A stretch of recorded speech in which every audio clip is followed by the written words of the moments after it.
Hi guys, my name is Trinh and today I am here to do my May wrap up. I was supposed to film this video like the last day of May because I went to New York City for BookCon, which is amazing. That video will go up soon, but I got lazy and yeah, it's June now, so I'm finally filming my May wrap up. So I'm very excited for this video because I think everything is going to be fine. So for the month of May, I actually read 8 books, watched 3 movies, 1 TV show, and then for music, there's one thing that I want to talk about, but you know, you will see it in the video. So for the first book that I read in May is actually The Tragedy of Brady by Ernest J. Gaines. I actually read this book for school. This is actually the last book I had to read for school, so I was very excited for that. This book is actually like a short story. It's only like 100 pages. You can finish this book in like a day. I finished this book pretty quick, I'm not gonna lie, because I was like procrastinating reading it and then I had to finish it before class, so I was speed reading, but I did really enjoy this book. This book follows a man named Brady, and in the very beginning of the book, he killed his son in court. Yes, he took a gun and shot his son, and it was like a huge shock, but at the same time not many people were shocked because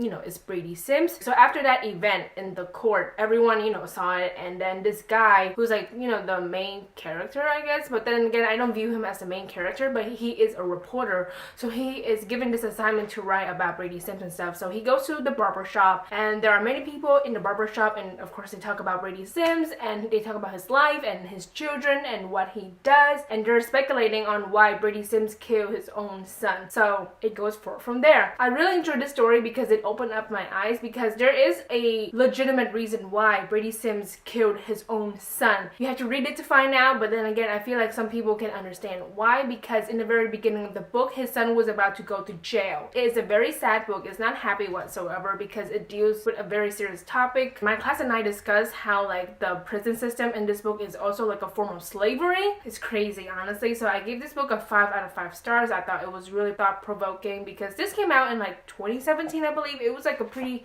recent published book. I highly recommend this book if you're interested. It's like I said, it's really short. It's like 100 pages, so you can finish this book so quick.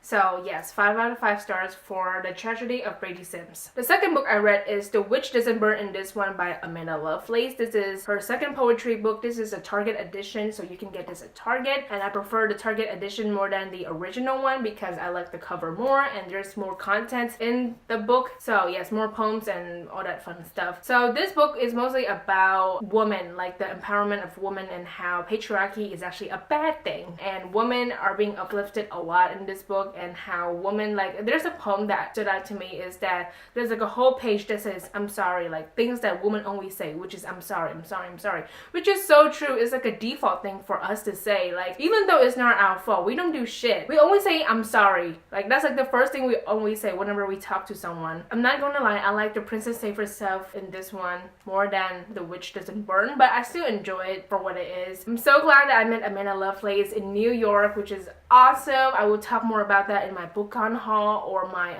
like Trin's trip to New York 2018. You will see those 2 videos very soon, but for now, I'm just, you know, I was supposed to talk about this book. So yes, I really enjoyed this book. I still think you should give it a read because you never know, you know, if you like it or not. And I feel like when it comes to like this style of poetry, either you like it or you don't like it at all. So I personally like it. I really enjoy it because it's really simple and it gets the message across. So yes, I gave this book 4 out of 5 stars. The third book I read for May is Dropkickromance by Cyrus.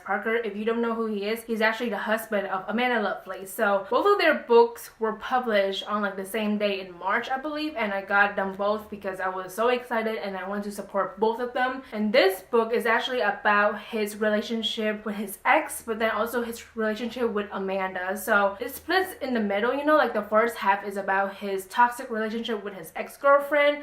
I believe they were dating for like 7 years, and of course it went horribly wrong and it's just really bad. But then of course he met Amanda and it's just really wonderful and full of happiness and positivity, and I love that so much because for the last half of this book it's like a parallel to The Princess Saves Herself in this one, because in her poetry book she also talks about her relationship with Cyrus. It's so cute because I read both of their works and like I totally understand the parallel, and I told Cyrus that when I met him at BookCon, and I was like, I really really appreciate what you did there. It was amazing because I totally get it, like the parallel and your relationship with her and her relationship with you. It's just cute and I love that so much. I just really love this book because it's totally relatable, you know. I'm sure there are people who went through like a toxic relationship, but then they eventually find someone who's like there for them and who's amazing and wonderful. So I'm so glad that Cyrus found Amanda and then she also found him. Like they found each other and it's just great. So I gave this book 5 out of 5 stars. Oh my god, you definitely have to read this book. This is his like debut poetry book, which is amazing. So this is actually like the first book of a trilogy. I think there's like the second book and third book. I just don't know when they're coming out, but I know that this is this is the first book of the trilogy. So yes, 5 out of 5 stars for Dropkick Romance. So for movie, the first movie I watched in May is actually Her, and I watched this in class because we had to. So we spent 2 days in class watching the movie Her, and it's about this guy whose name I forget.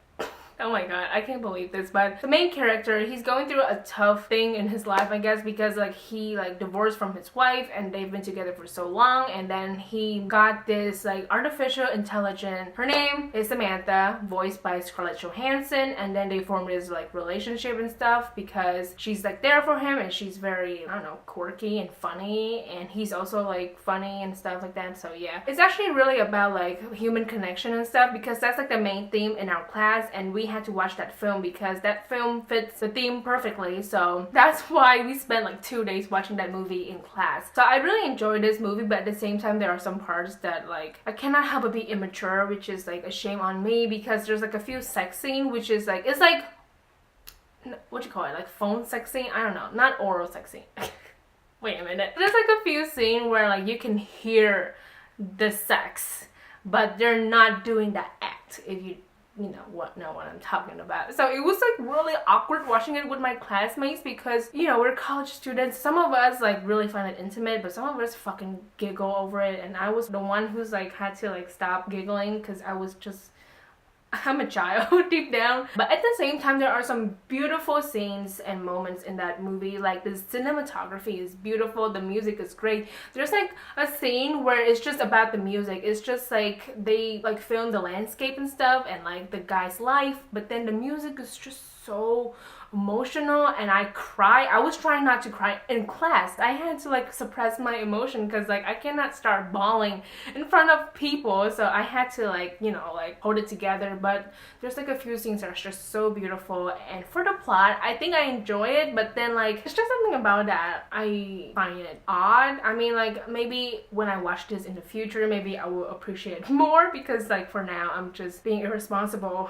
and dumb and immature. But overall I did enjoy this movie, don't get me wrong. So I gave this movie 4 out of 5 stars. The next movie that I watched in May is Freaky Friday, starring Lindsay Lohan and Jamie Lee Curtis.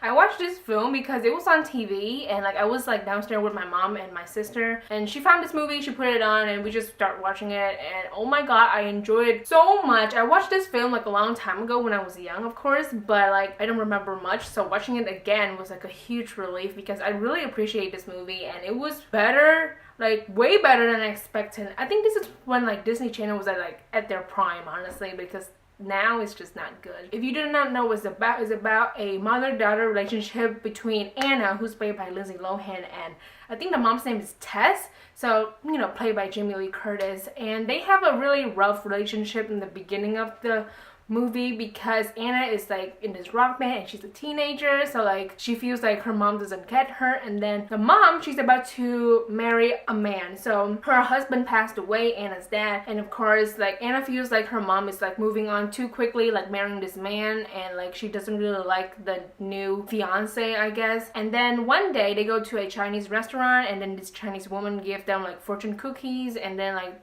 yeah, so they swap bodies, I believe. So Anna becomes like her mom becomes Anna, and then they have to go through like each other's lives because they feel like their lives are so perfect and so easy on that stuff, but of course it's not like that whatsoever. It's so good. Oh my god, it's actually funny. Like I laughed so much when I was watching this film. The acting is amazing because remember, they switch bodies and stuff, so they have to act like each other, you know, like Lindsay Lohan has to act like a grown-up, meanwhile Jamie Lee Curtis has to act like a teenager, which is amazing. It's such a good movie. I highly recommend watching it because you know, is good. So yes, I gave this movie 5 out of 5 stars. The next book I read is Inside Out and Back Again by Thanhha. Like, this is written by a Vietnamese author. She was born in Vietnam. So this book is actually like a novel with verse, so very similar to The Poet X and Long Way Down. So this is a story.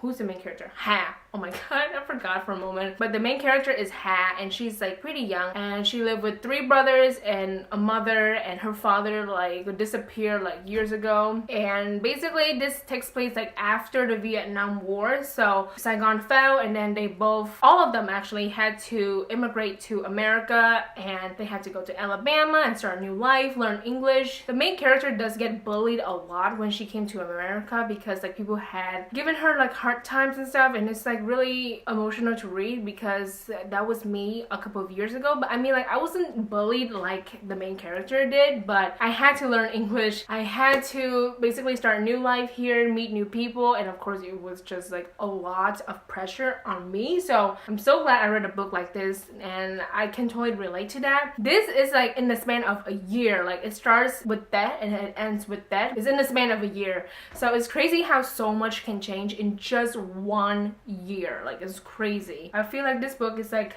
a book that Vietnamese American people have to read. Like, if you're like a child, I guess, of immigrants, I feel like you should totally read this book to understand what people had to go through when the Vietnam War ended, because it was not like a good thing, you know, for people who live in Vietnam, especially in the South. 4 out of 5 stars for this book. So for the next few books, I actually read 3 comic books, and of course it is Avatar: The Last Airbender, and for the second trilogy, this is The Surge. So this is actually part 1. Part 1, part 2, and part 3. I read 3 of these books during finals week because it was like pretty short and I finished it pretty quickly. It's actually about Zuko and like the gang finding the mom. So if you have not watched the show, then you probably won't understand it. But if you have watched the show, we all know that Zuko's mom is like a huge mystery. Like, she just disappeared. We don't know if she's like dead or alive. You know, we finally see her and stuff in this trilogy. I don't want to say too much because spoilers. I really enjoyed this trilogy. I believe for the first book I gave 4 out of 5 stars,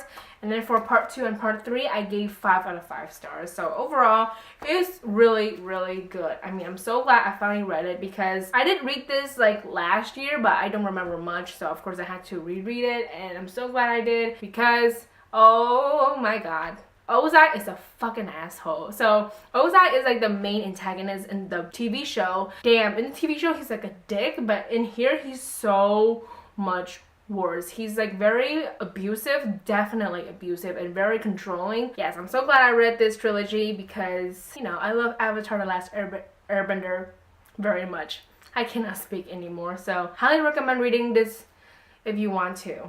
I mean, I think you should because this trilogy is actually really good. So for TV show, let's talk about this real quick. I mean, I already talked about it in my April wrap-up, but I need to talk about it again. And I finally finished season 5 on Brooklyn Nine-Nine. So if you don't know, season 5 ended in May, so like May 20th was like the last episode of season 5. So it's a very important thing to talk about this because if you don't know, like in May, I don't remember when, but like in the beginning of May, towards like the beginning, Fox canceled Brooklyn Nine-Nine, and I was devastated. Everyone was so sad, like so damn sad and shocked that Fox had the damn nerve to cancel such a great show. But then like thank god the next day NBC picked it up. Oh my god, so now like Brooklyn Nine-Nine is still like a show that I can watch on TV. It's gonna have another season, which is a good thing because I was like really scared that season 5 was like the last one because I feel like there's still so much to wrap up, and if it's canceled, if it's actually canceled, I would have fucking cried, and I kind of did, honestly. So yes, I finished season 5, it ended, and I'm just like glad now that we have another season, knowing that we're gonna get another season because like it was really emotional for me. So I finished season 5, it was so good, 5 out of 5 stars. I highly recommend the show. Oh my god, please watch it. It's so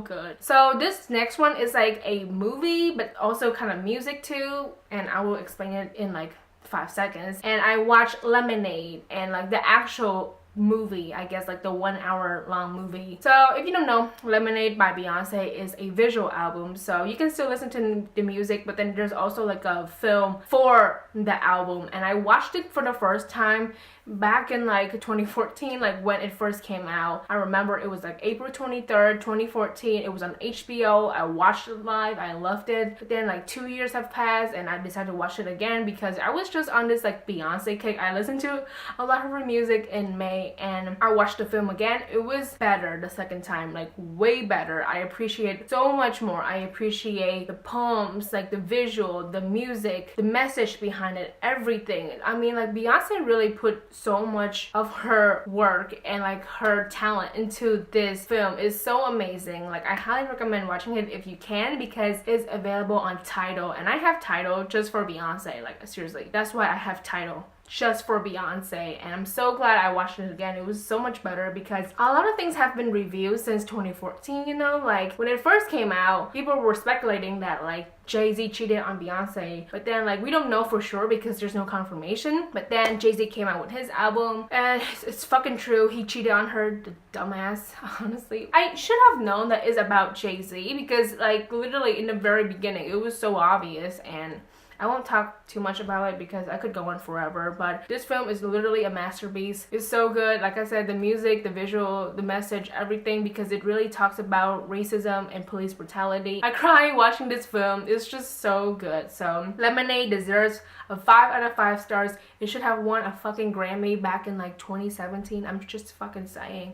Oh my god, did I say 2014? I mean 2016.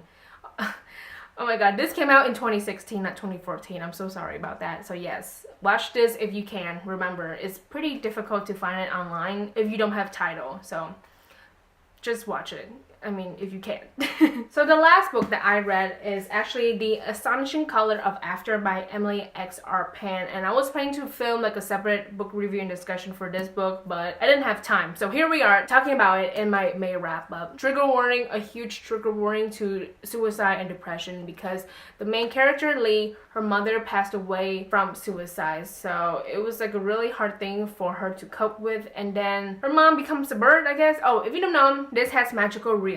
So this plays a huge part throughout this entire book, magical realism. So if it's not your thing, then like I guarantee you won't enjoy this book. This is literally just about that, like magical realism, and that her mom has turned into a bird. She's very convinced that her mom has turned into a bird, and then like she thinks that the bird wants her to go to Taiwan. So she, Lee, the main character, and her dad go to Taiwan, and they learn about like family history and secrets and like the grandparents and all that stuff. And of course she's trying to find the bird. That's like her main task. I just want to repeat that this book has magical realism, so a lot of things happen in this book and it's really weird, and it's just like a thing that would not happen normally, but it's just a thing that you just have to accept. I don't want to give an example because spoilers and stuff, but it's just like you just have to accept it. You just have to accept the fact that the mom turned into a bird and it can talk to the main character, things like that. So it's weird. It's so damn weird. It was kind of hard for me sometimes to just like read it with ease because I am the kind of person who question everything that happened. So you know, when the weird things happen, I just have to be like, oh my god, okay, so I cannot question it, just like, you know, read it and just accept it for what it is and then move past it. But the ending, there's like a part where I literally just sat there and I'm like, this is not possible. Like I said, it's magical realism, so anything can happen, but I just sit there and I'm like, no, how is this possible? A thing happened and I just could not accept it. I guess, even though it's magical realism and you kind of have to. But I also feel like this book is so long. This book is really long, like at least 400 pages, and it's also like a hard thing to read because it's about, you know, the mom's suicide and the effect it had on other people too. I give this book 3.5 out of 5 stars. Like I really enjoyed the story, but I don't know, there's just something about it that put me off, and the freaking ending, I swear. So yes, that is it for my May wrap up. So I'm sweating a lot right now because I'm wearing a long sleeve shirt and I'm wearing a hat, and it's like you know, hot because it's June. So those are all the books I read and the TV shows and movies and music and all that stuff. So I really hope you guys enjoyed this video. That is it for today's video. I hope you guys enjoyed that. I hope you guys had a great month in May, and of course June is here, so summer, which is amazing. Thank you for watching this video. Please like and subscribe for more videos, and I will see you guys later. Goodbye!